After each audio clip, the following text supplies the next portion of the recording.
You're watching Global Trade This Week with Pete Mento and Doug Draper.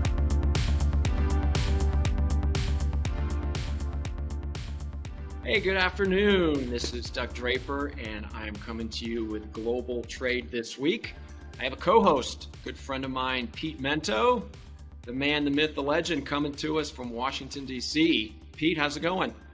It's going good, man. I am here in sweltering, swampy Washington, D.C. I was saying a minute ago, I had on a jacket and a suit. I was going to have my whole Dr. Draper, not Dr. Dre, her outfit on, but I just figured that's so off-brand. If I ever came on this show and I suddenly had on a tie and a suit coat, people would say, "Did he have a probation hearing or something? Yeah. Like, what's going on?"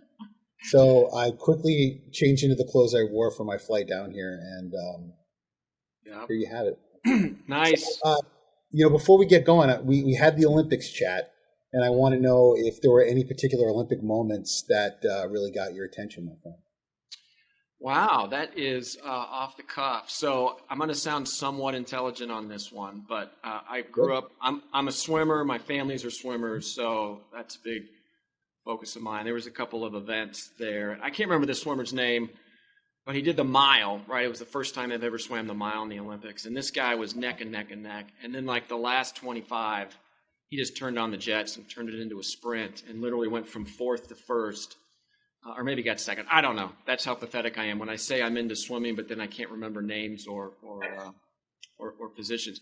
Anyway, never heard of the guy. Came out of nowhere, crushed it on the last 25 after you've been swimming a mile. It was pretty cool to me. What about yourself?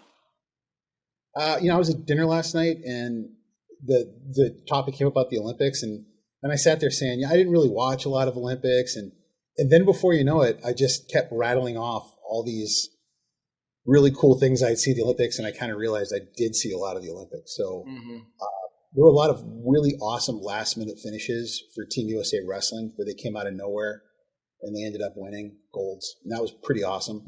And then for me, the track and field events, I loved the women's running events. The Dutch woman who won the 10,000 meter, who just, in the last minute, like it was absolutely no big deal, just sort of found another gear and said, "See ya," and blew past everybody to win. The two ladies, I know it's Muhammad and I can't remember the other ladies, the one who won actually for the hurdles.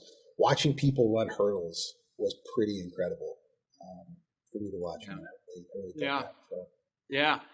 Hey, before we jump into it, one thing that I was just thinking about whenever you were talking there, if you saw the opening ceremonies, well, first of all, whenever you look at the Olympics, I think it was back in the 1936 Olympics, because of the language barrier, they had symbols of all the different events, right? They had a guy up to do volleyball and swimming, and at the opening ceremonies, there were two people that were kind of like Blue Man Group-esque, where they were in certain outfits, one in blue and white, and a camera, and a few props. And over the course of about 4 minutes, they enacted the poses for all 52 or 49 events. Had some cool music behind it and everything. So that was another one that's got it kicked off on the right foot as far as I'm going. Did you see that? No, but now I am 100% going to watch it when we're done, because I love that kind of stuff, man. So it's either going to be the coolest thing I ever saw, or it's going to be grist for my humor mill. But one way or the other, I'm going to totally dig it. And they're talking about adding Brazilian Jiu-Jitsu to the next Olympics. So I'm wondering how they would do like one person choking someone or something like that. I don't know. Like how do they do skateboarding? How did skateboarding? Well, you'll have to watch, because it was in there. Have to watch. Yeah, that's awesome. I can't remember. Yeah. I wouldn't even know what to tell you. I wouldn't even know what to Google to find it. But you're smart. You're a smart man, so you'll track it down. It's probably something like interpretive dance. But I didn't watch the opening ceremonies because I don't know why. All the traveling and everything else. But whatever. Let's get to the show, Doug. I'm going first, right?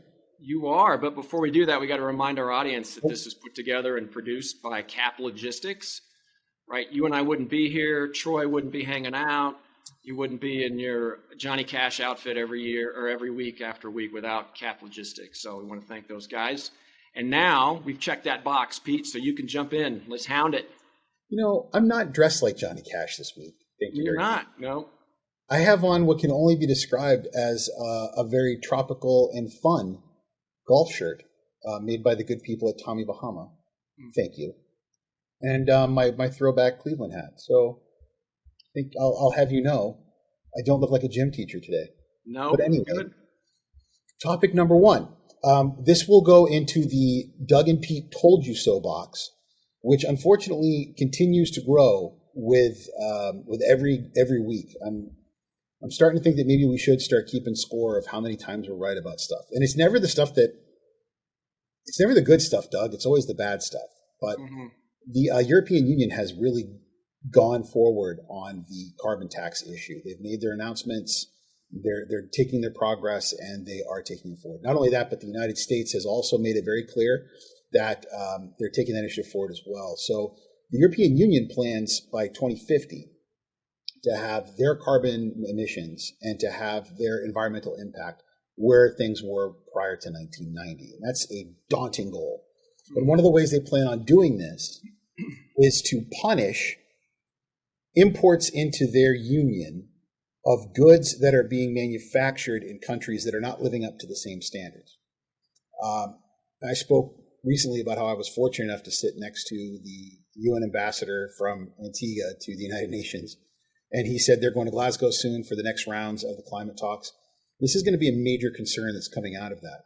And why I wanted to talk about this today is there's this race to the bottom of manufacturing that's been happening. We talk a lot about the Chinese Belt and Road Initiative. A big part of the Chinese Belt and Road Initiative is that many of these countries that are in Africa, many of these third world developing nations, are not held to the same standard. They will not be held to the same standard. So you're seeing a lot of manufacturing being moved to these places where there might be a little more leeway. It appears that will no longer be the case, that they will also be held to task to start living up to certain criteria and certain standards for manufacturing with regards to climate.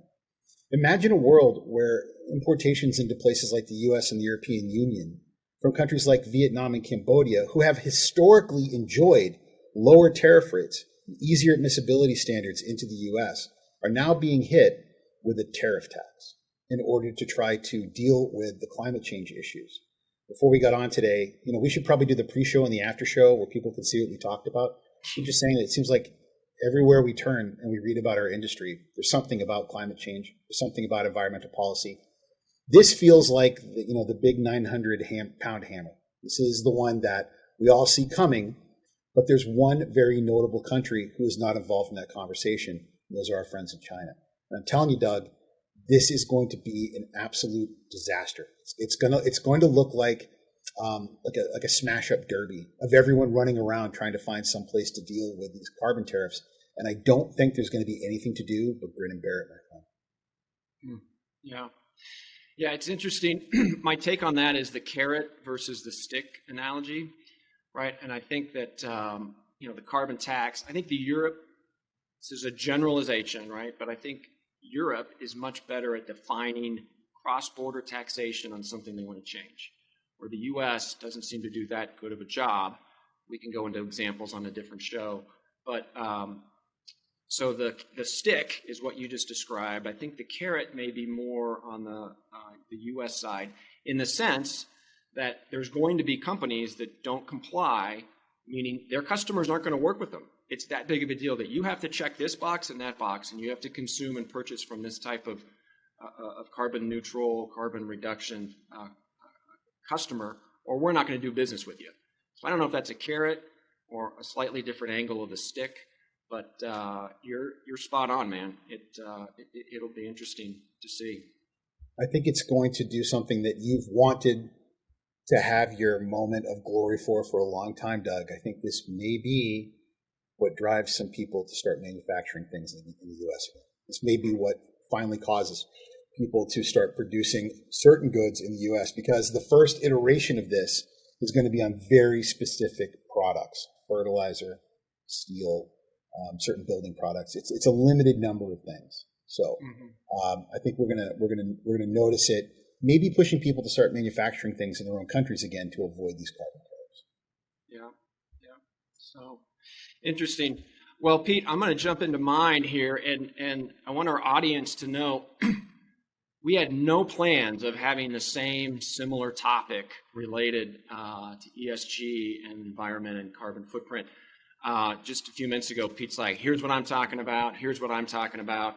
And they both had that footprint. So rather than come back to it, in my second point, Pete, I'm just going to jump into it. So it's almost an extension of what we just spoke about. But it's really, my take is the environmental, social, and governance, ESG, sustainability and greenhouse initiatives, and how that's kind of a buzzword, that's an acronym that's been thrown around. And as I mentioned, if you're not a believer or an engager, there's a chance that businesses won't work with you. So the question in the post here is will logistics companies embrace that?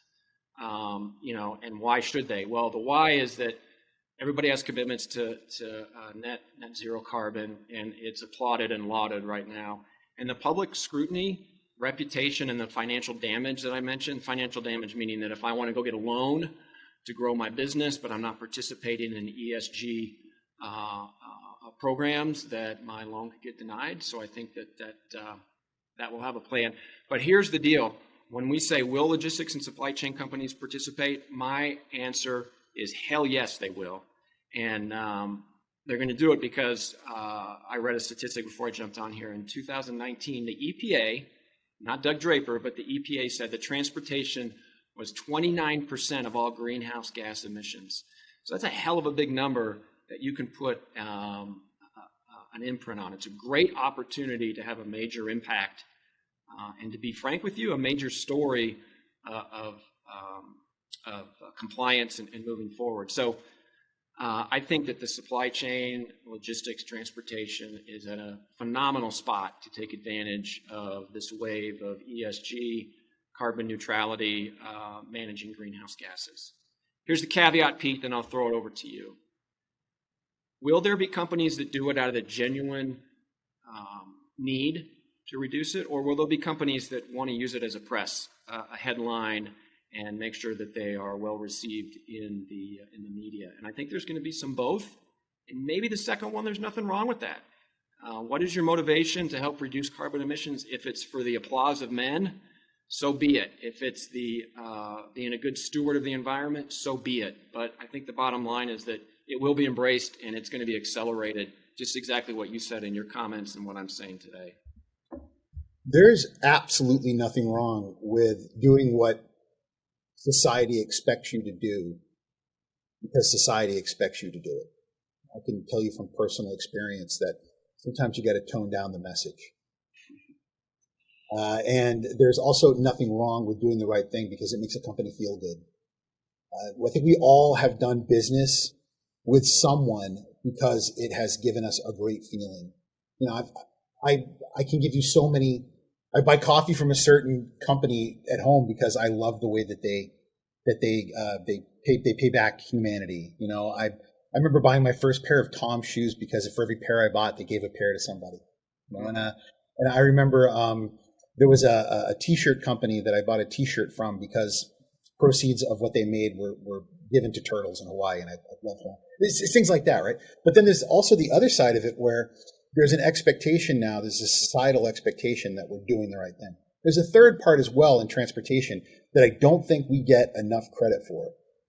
There is a lot of good things that come from being environmentally efficient.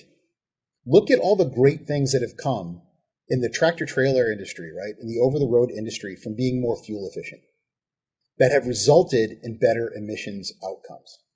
All of these wonderful things that have come from the skirts on the trailers and better tires and more efficient engines that we can point to now, and we can say, because there have been higher standards expected of people on environmental policy, we are now doing a better job of dealing with fuel efficiency, and it's also doing a better job for the bottom line of the company. Everybody wins. So the shareholder wins, the environment wins, consumers feel better because they're working with companies that are trying to do a better thing for the environment. And I think we should try to find opportunities to applaud companies that have been trying to work hard to establish goals like that. Enough isn't said about that, Doug. Enough isn't said. Yeah. Great point. And that brings us to halftime.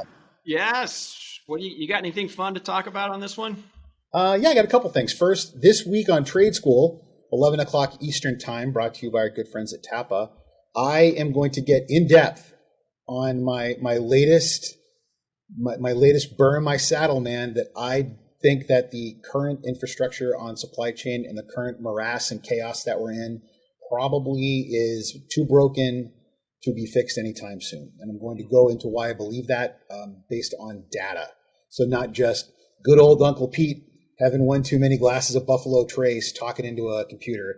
I'm going to talk about why I believe that and get really into depth on it. And chances for questions and answers as always. And the second thing that I really wanted to talk about was the importance of a customs house broker's license. There are so many jobs right now open in our industry, but there's a particularly large glut of opportunities for people that have between 5 and 10 years of experience working as a broker or working as a compliance professional. The problem is, there's not a lot of people with licenses and that experience. We have to try to find ways to get young people interested in that again. And I just want to take halftime to say, if you're out there in the industry, you've got a license, and you're sick of what you're doing, wow, is it a good time to be looking for a job? So it's just blowing me away right now. Everywhere I go, everyone I talk to, it's, hey, you know a broker, hey, you know a broker, hey, you know a broker. And I'm handing out phone numbers left and right, man. Yeah, that's good. And so you have to have a guy. Hey, I got a guy, right? That's the thing. You got to have that. So, yeah. Hey, my halftime, it kind of pales in comparison to your two are very uplifting and motivational. Mine really is related to connectors. And I've talked about connectors and how you can move things quickly, and I'm going to touch on that a little bit on my next point. But here's the deal. If you have money and you want to make a lot of it, in my opinion, commercial and industrial real estate near and around connectors is going to go gangbusters. I know Old Dominion just made a press release a couple of days ago about their opening up a couple of terminals. And I think that if you have the land, the money, the vision around some of those connectors that are struggling as an investor, you are going to kill it, in my personal opinion. So here's the examples. McDonald's, right? They made as much money on their burgers as they did on the land that their franchisees were on. The railroads had land grants. So if you have land around this craziness of supply chain and the connectors, the ports, terminals, the airports, I think that you're going to be very positioned really well, and there's an opportunity to make a lot of money. So that being said, Pete, I'm talking about a GoFundMe page. I'm thinking $17 to $18 million could kind of get us started. Okay. And I'm hoping we could get that maybe in like 2 months. So are you in? I think it's a great idea. We can call it the Keenan Fund, and we'll start it up on GoFundMe, and we'll become robber barons. We'll just go in and buy deflated real estate all around these cargo hubs, and we'll become slumlords to logistics companies. Yeah, that sounds like a great idea. I like it. Yeah. We just got to convince people of the same, so we can use their 17 mil. Their disposable income, right? Yeah. Exactly. Yeah. All right, man. Let's shift to the second half. What's your second topic? All right. Well, coming out of halftime from our good friends at Cap Logistics, I have yet more interesting, souring news about air cargo. When we had that bad news about I guess we can call it, right, canceling your plans for vacations if you were European or certain parts of Asia into the U.S. on air traffic, it had the effect we all thought it would have on air cargo prices.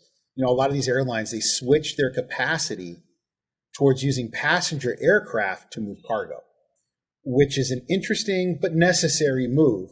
The problem is that getting that air cargo off of passenger aircraft, it takes a long time. It's difficult to do.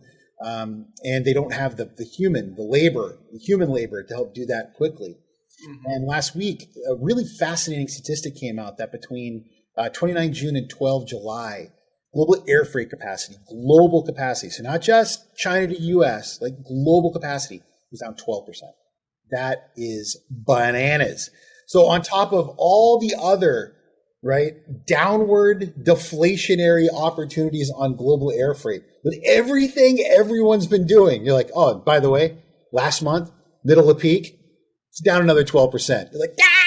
Like, what are we going to, like, how can this continue to keep getting worse? They keep repositioning aircraft. They're doing it, and they said, well, why? And they said, it's because we don't have people. We don't have pilots. We don't have ground crews. We don't have cargo operations people. We don't have folks to fuel aircraft. We don't have the people to manage this. And I can tell you, man, if you didn't read those stories about Spirit Airlines last week in the U.S., remember I was in Myrtle Beach last week. I was one of those poor sons of bitches that was trying to get back home, and they're like, "Hi, thank you for calling Spirit Airlines. We're not answering any of our phones because we're tired of getting screamed at from our customers. Would you mind using our automated chat feature?" And then the fact that I'm a sailor came very much in handy because I used a lot of curse words on that automated chat. I don't think the AI had learned yet. Got very lucky and got back. But man, they're still, okay, it's been over a week. They're still dealing with delays and flight cancellations. That's how tight the labor situation is in aviation right now. Mm-hmm. So, like, Doug, what do we do? Do we say to the whole world, hey, listen, everybody, blow the whistle, time out, okay, time out, air freight, time out, okay? No one's going to move any air freight for about 72 hours. Everyone just go to your room and think about what you did, and we'll start again in a couple days, and it's all going to be cool, okay? Because I don't know what else to do at this point to fix this mess. It's absolutely cuckoo, man. It's nuts. Yeah.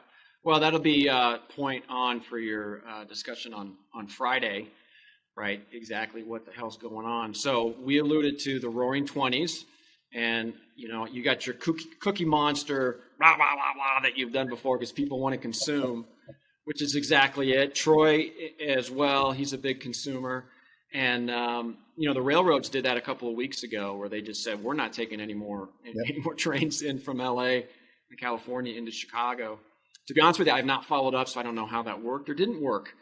You haven't heard any information on it, so I really have no comment on that. But, yeah, man, I don't know. You don't have any labor. It's crazy. All the things that you just said. The only thing I'll give the airlines credit for is that of all the different modes of transportation, they're the ones that seem to have rebounded and thought outside of the box first. And maybe that's because the stuff that they're carrying, it needs to get there very quickly, or the value is a little bit higher than something you'd put on a truck or a boat. And they have to respond quickly. But they'll figure it out, I think, whether it's shutting it down for 72 hours, like you said, or doing something different. But I don't know. So the example I'm referring to is whenever the airports were congested outside Chicago, they're like, we're just going to take all of our freight to a different area and not have it congested. So the concept of opening up connectors, which I've made mention of, in a different area, that happened relatively quickly in the big scheme of things. So if there's one group that can kind of figure it out, in my opinion, is going to be the airlines, because what they're carrying, people, high-value commodities, which is people, and the speed in which it needs to be moved, you can't wait around. There's creative, smart people that'll figure it out. Doug, you've seen Caddyshack, right? Oh, yeah. Yeah, it's like when the economy opened again, it was like Caddy Day at the Bushwood Pool. Like everybody just runs in and just goes, yeah! And then they're trying to pull everyone out and calm it all down, but it's too late. It's too late, right? We've crossed the Rubicon. It's gone too nuts. Everybody wants their whatever trinket and doodad, they want it delivered in 2 days, and Amazon's like, yeah, keep it coming, right? And they're just moving it all and making it all happen. And these air carriers are doing everything they can to manage it. I don't know, man. Maybe you're right. Maybe these are the smartest people in the room. Which kind of, when you said that, I kind of got a little angry being a mariner. When you're like, the air cargo people are the smartest. I'm like, you better watch your mouth, Draper. Right? Yeah. I don't know. I think, first of all, we all need to admit that in the pantheon of our industry, intelligence-wise, it's always going to go brokers, okay, then ocean freight, then air freight, then sales. Let's just never forget that, okay? If you were going to hand someone your taxes and have them do your taxes, that's the way it's going to go, all right? Yeah. If you wanted to throw a keg party, sales goes first. But let's not ever screw that up again. Yeah. Well, I didn't say smartest, right? So I didn't say smartest. And then the other thing that I want to think about is that whole Bill Murray Baby Ruth scene at the end of that. So you need to come up with who's eating the Baby Ruth at the bottom of the pool. That's the second half of your analogy. So we can think about that one for next week. Yeah, I'll have it ready for next week. Go ahead and take us home, buddy. All right, now this one's kind of cool. I saw this one the other day through a different news source. But there is bear with me, this doesn't start off supply chain, but it will end with supply chain. There is a company in China called Shein, Shein. It's an online women's only e-tailer. And they are the fastest growing e-commerce company, and they use an algorithm to refine how they process and manufacture their products. So they've gone from idea to something they can sell on the internet in 3 to 4 days, right? Normally it's months or seasons, then weeks, now they're turning today. So basically, here's the big picture of what they do. They send small batches of their garment order to a handful of factories, all in Guangzhou, and then whenever the consumers start buying and clicking, they use that real-time shopping data to scale up or to pull back. So if people are starting to hound it and they want the blue dress, they know to increase production or back it off. And so they can just set the levers to fast or slow. And then at the same time, they're using algorithms to push more interest to the consumer through your social usage and Facebook and Instagram and things of that nature. So I think that's totally awesome. Here's the problem. They're making it fast. They're shipping it fast, and there's the problem. It doesn't matter how fast you make the garment. It still has to move through the supply chain that we've been talking about, that everybody's been talking about, that is congested beyond belief. So it doesn't matter how fast you make it. It's still got to move. You can't virtually ship a box, right? In the warehousing industry that I'm in, people would say, how was it during the pandemic? And I said, other than safety protocol and masks, you walk through our buildings, it looked pretty similar because you can't virtually ship something that's tangible. So I love the creativity on this idea. I love using the algorithms to start and stop. And I think that could be a map of how domestic manufacturing could come back, because you don't have to make 10,000 blue dresses. You can use real-time data, analytics, and figure out when you want to turn on and turn off the production of that particular item. So that's a supply chain twist, but you guys should look into that Shein, and the things that they're doing over there in China seems pretty cool. I never knew they existed until you sent your talking points. And I started looking into them, and they are all over the interwebs about e-commerce. You're right. It's this, and they're saying, how can we migrate the concept towards other parts of e-commerce? And it's to me, it's terrifying, Doug, because the social networking stuff that we use now drives a lot of behavior already. Behavioral marketing, where before you know it, my finger is clicking over the Apple Pay button because I can't wait to buy my Jobu doll from Major League, which I did. I did that. Like I was farting around on Twitter one night. Before I know it, I'm buying my own Jobu, like Pedro Serrano had in Major League. I have it. It's in my apartment. I love it. Right. So, and I was totally pushed there like a bunch of shepherd dogs pushing sheep towards it. And before I know it, I'm spending like $39.99 to buy this thing, postage paid. But the supply chain part of it, I'm thinking there are the behemoth e-commerce companies, the Amazons and the Alibabas of the world, etc., that are going to start to stop being victimized by logistics and start to drive it themselves by purchasing monumental amounts of containers, doing their own stuff, and then selling this as a service to other e-commerce fulfillment. And I'm worried that they're going to do a better job than people like you and I have been doing because they simply know the business better. Do I think they'll get away with it? Maybe. It depends on the kinds of people that they hire and just how much market share they can get. They don't have to be an Expediter, C.H. Robinson, DHL, UPS. They don't have to get like a double-digit piece of the market. They just have to get a sliver. And they have to say, for this sliver, nobody does e-commerce fulfillment better than we do. You know it. Let's party. And then between them, they might be able, for a company like this, to say, just ride with our stuff. We got a container full of Beanie Babies and underwear. Go ahead and throw your stuff in there too. What's the difference? And now you're talking about a freight forwarder inside of an e-commerce company that really focuses on that. And I think that could be a game changer, buddy. Yeah. Well, if you and I are verbalizing it, they're probably already thinking about it. Thought of it, yeah. And that could be another. They have fulfillment by Amazon, FBA. They know how to do the fulfillment down to a price point that's acceptable. What about manufacturing by Amazon, MBA? Let's just, hey, that's a great hat. Let us just produce it for you. Yeah. I don't know. I mean, you and I could go down a wormhole on all the what ifs, but this is whenever we crack open some beers and liquor and start really getting excited about it. Doug, you just said it. So that's kind of what I'm worried about is, hey, that's a great hat on Facebook. Suddenly everybody likes this great hat on Facebook. And then Amazon Fulfillment's like spinning up hats somewhere in Guangzhou. And then, Amazon Freight Forwarding stuffing it in a 40-foot ocean container. And in 3 weeks, it's going on a 321 de minimis entry. And it's in, my daughter's hands, and she's walking around with this stupid hat on. Yeah.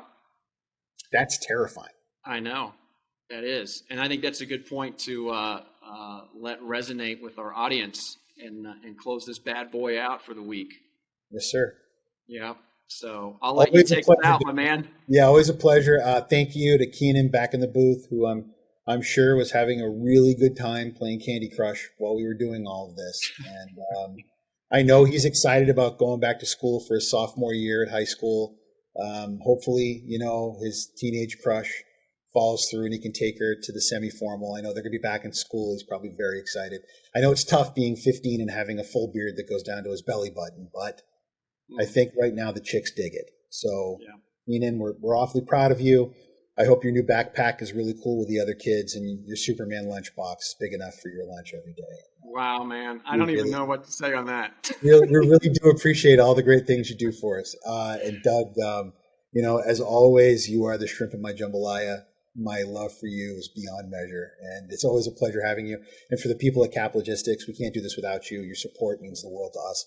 And to all of our viewers, thank you. Tell a friend, subscribe, and Doug and I will see you again next week with another great episode of Global Trade This Week. See you later. All right. See you guys.